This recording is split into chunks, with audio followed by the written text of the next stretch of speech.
Movies about love remain one of the most popular genres. We are glad to read some fresh romance among which everyone will find something to their liking, from touching projects to romantic action films. Romance and drama are special genres of cinema with numerous emotional scenes, which can often be described by formula love, suffering, trials, and final. Watch until the end and to not miss anything, don't forget to subscribe, likes, and leave comments. And we are starting. How can one create such a beautiful debut film?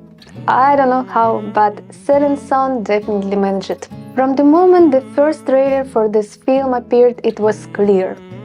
It is unforgettable deep love story. The film that followed lived up to expectations of 100%. It is fair to say that this is a very beautiful and simultaneously sad story. A story about the sorrow or unlived lives. I really like the main idea of the film that people who meet by chance one in their lives were connected in one of their past lives. Past Lives is in many ways an autobiographical film. Like the director herself, the main character Yonna immigrated to Canada with her parents. At that time she was 12 years old. In her hometown of Seoul, she left behind her best friend and first love, Asun. When moving to the new country, her parents changed their names to English ones. So, Yonna became Nora, and contact with her best friend was severed. 12 years later, already as a student, they begin to communicate online again. He is in Korea and she moved to New York. Each lived their own life, but childhood memories and attachment to each other are very strong. But will their meeting change the course of their lives? I don't know. Of course, this film is not only about love and memories, it also touched on the difficulties of the immigration, including emotional one. Through the film, along with the characters, you want to understand these emotions and reflect on what could have been. The film envelops with incredible warmth and soulfulness. I thought watching it is not without sadness.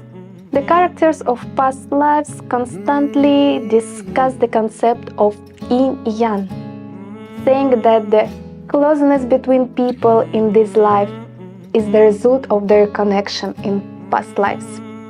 And this idea of the accidents of past and consequently future lives fundamentally.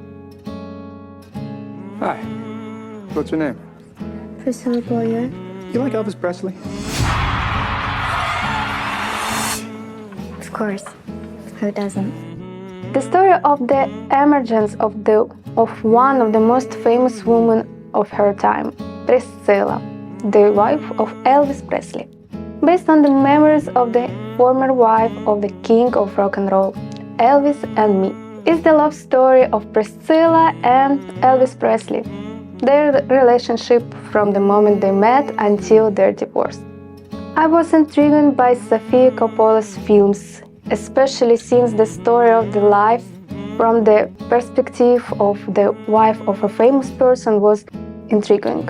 After watching the film, I can say that it left a conflicting impressions. I will start with what I liked, and that is the vibe of the bygone era of 16th. Excellent work by the costume designers and visuality. The color palette was subducted, creating the atmosphere of that time. Of course, the entire film is centered around Priscilla, but the paradox is that despite this, essentially nothing is known about her. And as she grows older, she remains almost a mystery, as a person who seems to dissolve completely into her husband, essentially lacking her own opinion. Looking at their relationship from the outside, the first thing that comes to mind is that it's pure abuse. When a young girl falls under the influence of a man who isn't really that mature, and throughout their married life, He dominates over them emotionally, financially, and sometimes almost physically. Priscilla became a puppet in her husband's hands. What to wear, how to do her makeup, what to say. He manipulated her throughout their marriage. And only closer to divorce does she decide to express her opinion. This year, the main stars of romantic comedies from the 2000s returned to their beloved genre. Reese Witherspoon and Ashton Kutcher played the childhood friends. The plot revolves around two people, a man and a woman, who have been friends for 20 years, constantly in touch and telling each other everything. She's a single mother. He hasn't been dating a woman for over 6 months. After they're forced to switch places in their own homes, they both realize that they don't know everything about each other and that some things are still hidden. Each will discover a different side of their longtime friend and themselves, which will make them see the situation differently. This film provides a good 2 hours of pastime. It's visually pleasing. There aren't many details of characters, so it's easy to digest, making it perfect for background viewing. The appearance of the lead actors is extremely pleasing. Reese Witherspoon seems to have not changed in the last 15 years, and Ashton Kutcher has changed, but only for the better. The supporting characters blend seamlessly into the characters' lives and help them navigate the path that awaits them. The film is simple, cute, calm, and at the same time interesting, about love and at the same time with a light, unobtrusive, romantic atmosphere. Somewhere in the air, unburdened and not obligated to anything. The concept of nice girl meets nice guy who turns out to be a secret agent, hitman, and draws her into his world is already well known. There's plenty of action comedies with such a plot. Some movies work better, some worse, but the concept itself is quite worn out, and coming up with something truly brilliant and memorable within its framework is quite difficult. Ghosted uses the same premise and its core, but with a slight difference.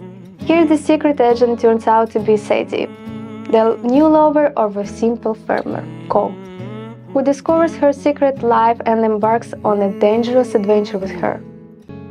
This role reversal, while seemingly unimportant at first glance, actually refreshes the story. It's pure entertainment, without any deep underlying truths. But that's exactly what we need, for fun and good mood. The authors have created excellent light cinema for wine night. Come with me. Come to Spain. Spain? 10 days, all expenses paid. Get out of town for a little while. Okay, look, no, you can think about it. See on Venice is the perfect summer rom-com. The plot follows Mia, who embarks on a long-awaited journey through Spain in search of her birth mother. She is accompanied by a guy named Kyle, whom she meets by chance. At first glance, Mia and Kyle seems like completely the opposite. Mia is an optimistic girl who sees beauty in everything, while Kyle is not a optimistic guy who has lost his way in life. In reality, they have something in common. They both live in the past. Kyle suffers from post-traumatic stress disorder caused by a car accident. He survived. He is haunted by a constant feeling of guilt for something he wasn't responsible for. Mia knows how to enjoy life and live each day as if it were her last. But behind the life of the party facade, there's an inner desire to be accepted. Mia clings so tightly to the past that she sometimes forgets about the present and what truly matters. The characters embark on their journey as strangers, each hiding their own pain. However, everything changed, and what starts as a journey through an unknown country in search of family and self became an adventure filled with love, determination, and the realization that we must live for the future, not the past. No matter how scary the choice may be, it's sometimes naive, light love story that differs from other classic romantic films, making it suitable for viewing with a loved one. I miss you so much. There's an aching inside of me. Do you have a question for me? Yes, Miss Dion. Do you really believe in all these things you sing? You obviously know nothing about it. What? Love. This romantic tale follows children's book illustrator Mira Ray, who loses her beloved under tragic circumstances. Several years she remains in the prolonged state of depression, constantly thinking about her deceased boyfriend. One day she decides to write him a message, unaware that the phone number may already belong to someone. The messages reached music journalist Rob Burns, who is immediately captivated by the mysterious and poignant messages from the stranger. Soon, he realized that he cannot live without this girl, passionately desiring to find her. And one day, Rob and Mira meet at the opera house. I didn't expect this film to grip me so much. Of course, it's a very romantic and predictable, but the actors played wonderfully, realistically, and sensually. It's also worth noting that the role of the famous singer Celine Dion and her composition throughout the film, setting the appropriate atmosphere. Have you ever felt like you're missing someone you've never met? What's more important, work or family? Career of love? It's hard to answer this question. It is best to combine them, but sometimes it's difficult to do, especially if one of the partners starts to have psychological and emotional problems. This film, Fair Play, directed by Chloe Domont, intriguing with its concept and storyline, as it fully describes a story that could happen to any young couple, where one of them is advancing up the career ladder while the other is facing problems with it. Luke and family are a young couple in love who are planning to get married. They work together at a financial company where relationships between colleagues are prohibited, so they have to find different ways to get to work. When one of them leading managers in the company is fired, rumors circulate that Luke will be promoted. But unexpectedly, Emily received the promotion, and from that moment, one friction arises in their relationship. Upon learning that Emily has been promoted, Luke reacts skeptically and tensely. And it's not because he's not happy for Emily, but the problem is that they work in the same company.